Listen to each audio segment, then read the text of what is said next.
PM की appeal के बाद खाद्य नागरिक आपूर्ति निगम के अध्यक्ष केपी यादव सभा में शामिल होने ट्रेन व इलेक्ट्रिक वाहनों का किया उपयोग, घंटों मुंगावली में किया शक्ति प्रदर्शन। तो भाजपा में अलग थलग पड़े केपी यादव बोले, टाइगर अभी जिंदा है। गुटबाजी पर सफाई देते नजर आए पूर्व सांसद केपी यादव। पूर्व गुना सांसद और नागरिक आपूर्ति निगम के अध्यक्ष केपी यादव आज आभार जताने अशोकनगर जिले के मुंगावली पहुंचे और अशोकनगर से मुंगावली पहुंचने के लिए उन्होंने ट्रेन का इस्तेमाल किया और इसके बाद स्टेशन से रोड शो तक पहुंचने के लिए इलेक्ट्रिक वाहनों का उपयोग किया। इस दौरान केपी यादव का अशोकनगर से मुंगावली के बीच जगह जगह स्टेशनों पर उनके समर्थकों ने स्वागत किया। वहीं शाम को बहादुरपुर रोड से रोड शो चालू हुआ, जिसमें केपी यादव के समर्थकों द्वारा जमकर शक्ति प्रदर्शन किया गया और ढोल नगाड़े बैंड बाजों के साथ आतिशबाजी की गई।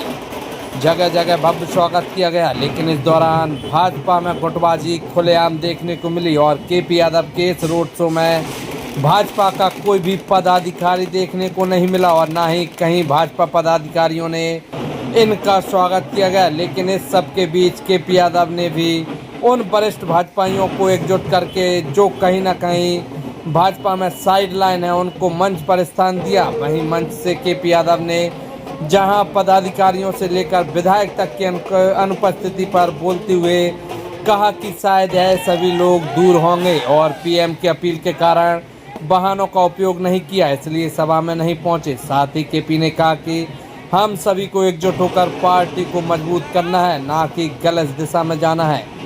केपी यादव पदाधिकारी व नेताओं की अनुपस्थिति पर तंज कसकर यही नहीं रुके। उन्होंने कहा कि पार्टी ने जब मेरा टिकट काटा था तो समर्थक उदास थे और उन्होंने मेरे से पूछा था कि यह क्या हुआ, तो उनको मैंने कहा था कि पार्टी प्रत्येक कार्यकर्ता के बारे में सोचती है और तब भी मैंने समर्थकों से कहा था कि चिंता ना करो, टाइगर अभी जिंदा है। और आज फिर कह रहा हूँ कि टाइगर अभी जिंदा है। इस आभार सभा में देखा जाए तो जिस तरह से केपी यादव स्थानीय भाजपा में अलग थलग पड़े नजर आए और जिस तरह से उन्होंने कटाक्ष की, उसको देखकर कहा जा सकता है कि पार्टी ने दिए दायित्व के बाद केपी यादव नई ऊर्जा के साथ केंद्रीय मंत्री ज्योतिरादित्य सिंधिया के क्षेत्र में फिर से सक्रिय हो चुके हैं। वहीं इस आभार सभा में केपी यादव ने अपनी संसदीय कार्यकाल के रिपोर्ट कार्ड को भी बताया और कहा कि देश के 540 सांसदों में से मेरा 65वां नंबर था और मैंने कोई भी कसर नहीं छोड़ी और आज भी पार्टी और आप क्षेत्रवासियों को विश्वास दिलाता हूं कि सर्विस देने के लिए दिन रात एक कर दूंगा। इस आभार सभा में गुटबाजी के मामले में जब पूर्व सांसद केपी यादव से पूछा गया तो उन्होंने कहा कि जो मंच पर थी भाजपा वही असली भाजपा है। साथ ही टाइगर अभी जिंदा है के सवाल पर भी टाइगर ने शिकार कर दिया या करने की तैयारी पे है, तो केपी यादव इसको कहावत करार देकर टालते नजर आए। ये मेरा मुंगावली परिवार और दूर दराज से आसपास से जो गांव-गांव से लोग यहाँ आए हैं, सबसे पहले तो मैं उन्हें प्रणाम करूंगा क्योंकि आज मैं जो भी हूँ वो आप सबकी ही बदौलत से आता हूँ। और ये मेरा रसल्ला परिवार हमेशा इस क्षेत्र की सेवा में लगा रहा, चाहे राजनीतिक क्षेत्र हो, चाहे मैंने एक चिकित्सक के रूप में जो सेवाएं दी हों और चाहे जो मुझे पहचान मिली है जिसके कारण आज मैं कैबिनेट मंत्री बना, वो इसलिए नहीं बना कि मैं कुछ अलग हूँ, वो इसलिए बना जैसा पूर्व वक्ताओं ने बताया कि 2019 में जो आपने स्वागत, जिस तरह से मुझे सम्मान दिया था, जिस तरह से आपने भारतीय जनता पार्टी को जीत दिलाई थी, उसी कारण से आज ये आपका बेटा फिर से कैबिनेट मंत्री दर्जा प्राप्त होकर आपके बीच में आया है। भाइयों, ये आपका आशीर्वाद है और हमेशा मेरा परिवार आपका ऋणी रहेगा। भाइयों, आपके आशीर्वाद से मैं लोकतंत्र ने और यहाँ उपस्थित सभी लोगों ने जो आशीर्वाद दिया है, जो लोगों के चेहरे पे खुशी थी वो अलग ही झलक रही थी, क्योंकि इस मुंगावली से पीढ़ी दर पीढ़ी मेरा रिश्ता रहा है। चाहे कोई भी धार्मिक आयोजन हो, किसी भी समाज का हो, हमेशा मेरा यहाँ आना हुआ है। अभी पिछले वर्ष ही जन्माष्टमी पे भी मैं यहाँ आया था, काफी लोग उसमें थे और उस जन्माष्टमी के कार्यक्रम में लोग खुश थे क्योंकि हमारे कृष्ण कन्हैया का जन्मोत्सव मनाने हम लोग जुलूस निकाल रहे थे। लेकिन उस दिन नगर पालिका ग्राउंड में उस दिन भी मैंने मंच से कहा था कि आज कई लोग उत्साह में तो हैं लेकिन फिर भी चेहरे पे मुस्कान नहीं है और लोग मेरे से कह रहे हैं कि डॉक्टर साहब ये क्या हुआ। तब भी मैंने कहा था मंच से कि चिंता नहीं करो, एक दिन फिर मुस्कान आएगी, टाइगर अभी जिंदा है। और आप सबके आशीर्वाद के चेहरों पर मुस्कान देखने का फिर से इस अवसर मिला। ये आपका ही आशीर्वाद है, आपका प्रेम है कि मुझे वो शक्ति मिलती है कि मैं राष्ट्र हित में काम कर सकूं। और हमारी पार्टी के लिए तो सबसे पहले हमारा राष्ट्र है, फिर हमारी पार्टी है और उसके बाद हम आते हैं। अगर हम राष्ट्र के लिए कार्य करते हैं, पार्टी के लिए काम करते हैं, तो हमारा शीर्ष नेतृत्व निश्चित ही हम पर एक एक कार्यकर्ता पर ध्यान रखता है और एक एक कार्यकर्ता को किसको क्या दायित्व देना है उसकी पूरी चिंता करता है। भाइयों, आज का ये कार्यक्रम पहले कैंसिल हो रहा था क्योंकि आप सभी जानते हैं आजकल वैश्विक स्थिति क्या चल रही है, विश्व में क्या चल रहा है। बहुत ज्यादा जुलूस नहीं निकालने हैं क्योंकि अभी कुछ दिन पहले ही जिस दिन मैं पदभार ग्रहण करने गया था उस दिन भी पूरे क्षेत्र से सैकड़ों की संख्या में वाहन यहाँ से भोपाल गए थे।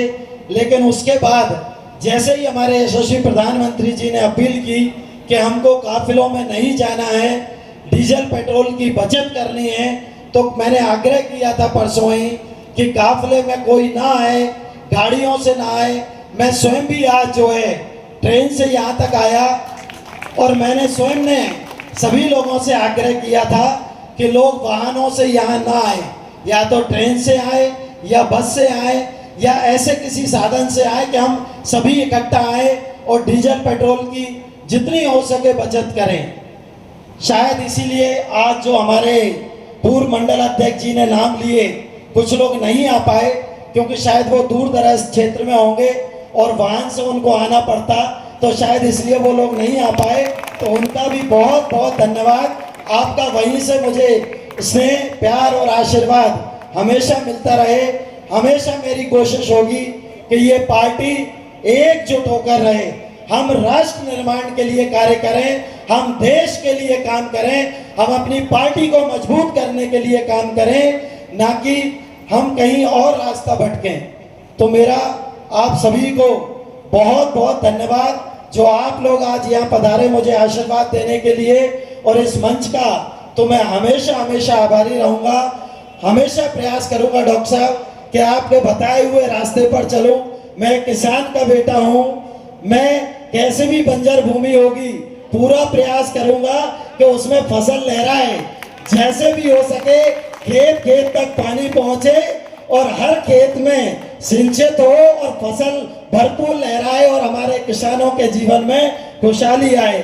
आपका बेटा कभी आपको शिकायत का मौका नहीं देगा और आपके आशीर्वाद से जो भी दायित्व मुझे मिला है, मेरा प्रयास होगा कि हर किसान का एक एक दाना सरकार खरीदे, कहीं भी बिचौलिए हमारे किसानों के साथ छल कपट ना कर सके और जो अनाज हम खरीदते हैं वो ठीक से उसका भंडारण हो। और जब हमारी सरकार की जो मंशा है कि गरीब से गरीब व्यक्ति के थाली में राशन पहुंचे, तो मेरा प्रयास होगा कि इस चेन को कैसे सही किया जा सके, एक एक गरीब तक जो हम राशन पहुंचाते हैं वो ठीक से एक एक व्यक्ति तक वो राशन पहुंचे, हमारे किसान का एक एक दाना ठीक से खरीदा जाए। मेरा ये प्रयास होगा। और जिस दिन से मैंने ये दायित्व लिया है, मैं कई तुलाई केंद्रों पे गया हूँ, उपार्जन केंद्रों पे गया हूँ, जो सुधार हो सकता था वो सुधार करने की प्रयास करूंगा। भोपाल में भी मैंने मीटिंग ली, जिले में भी मीटिंग ली, हर संभाग में जाके मीटिंग लूंगा, हर जिले में जाऊंगा, हर किसान तक पहुंचूंगा और आप सबके आशीर्वाद से, आपके बताए हुए मार्गदर्शन पे चलते हुए जो दायित्व पार्टी ने मुझे दिया है उस दायित्व का ठीक से निर्वहन करूंगा। और हमेशा मेरा प्रयास होगा कि मेरे इस मुंगावली के सभी बड़े बुजुर्गों को अपने बेटे पे गर्व हो और सभी मेरे युवा साथियों को मुझ में विश्वास हो कि अगर हमारा केपी भाई हमारे साथ है तो निश्चित कोई भी कार्य असंभव नहीं है। हम वो हर कार्य देश के लिए करने के लिए तैयार हैं। जो बड़े बड़े महानगरों में या बड़े बड़े नेता करते हैं वो सारे कार्य हम भी कर सकते हैं। और मैं आपको विश्वास दिलाता हूं, जब आपने मुझे सांसद के रूप में दिल्ली भेजा था तब भी मेरा पूरा प्रयास था कि आप गर्व से कह सको कि केपी हमारा बेटा है जो पार्लियामेंट में बोल रहा है। और आज भी मेरा प्रयास होगा कि मध्य प्रदेश में निश्चित ही कुछ इतना अच्छा करके दिखा सकूं कि आपको गर्व हो कि आपके बेटे को जो दायित्व दिया था उसका। मैं अपनी मुंगावली में अपने बड़े बुजुर्गों का सभी का आशीर्वाद लेने के लिए यहाँ आया था। पर आप सभी को पता है कि अभी कुछ दिन पहले ही हमारे यशस्वी प्रधानमंत्री श्री नरेंद्र मोदी जी ने सभी से अपील की थी कि जितना हो सके हमें डीजल पेट्रोल की बचत करनी है। तो उसी तारतम्य में कल भी मैं गुना गया था तो मैं इलेक्ट्रिक वाहन से गया था और आज भी जो है मैं ट्रेन से आया था कि एक मैसेज देना चाहिए, क्योंकि आपने देखा होगा कोविड के समय में भी हमारे यशस्वी प्रधानमंत्री ने जो देश से अपील की पूरे देश ने उसका पालन किया और उस वैश्विक महामारी से किस तरह से देश को बचाया। आज भी जो विश्व के हालात हैं उनको देखते हुए अगर उन्होंने कोई अपील की है तो ये हमारा फ़र्ज़ बनता है कि हम उनकी बात का जो है अच्छा सा पालन करें और जितना हो सके डीजल पेट्रोल की बचत हो सके। तो इसलिए आज मैं ट्रेन से आया था।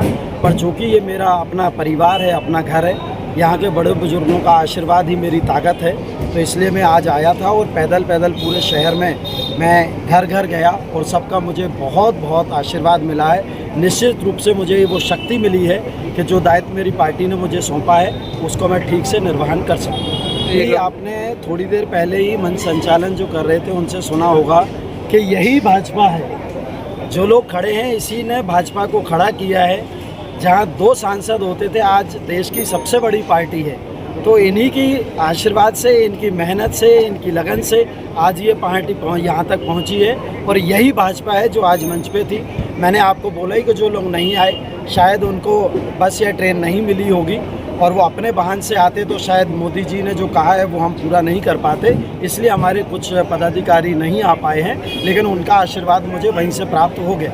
आपने कहा टाइगर अभी जिंदा है, तो इस टाइगर ने किसी का शिकार किया है या करने वाला है? देखिए, ये अपने कार्यकर्ताओं का उत्साहवर्धन के लिए कई कहानियाँ सुनाई जाती हैं, कई मुहावरे बोले जाते हैं। जैसे हमारे डॉक्टर साहब ने कुछ कहानियाँ सुनाई।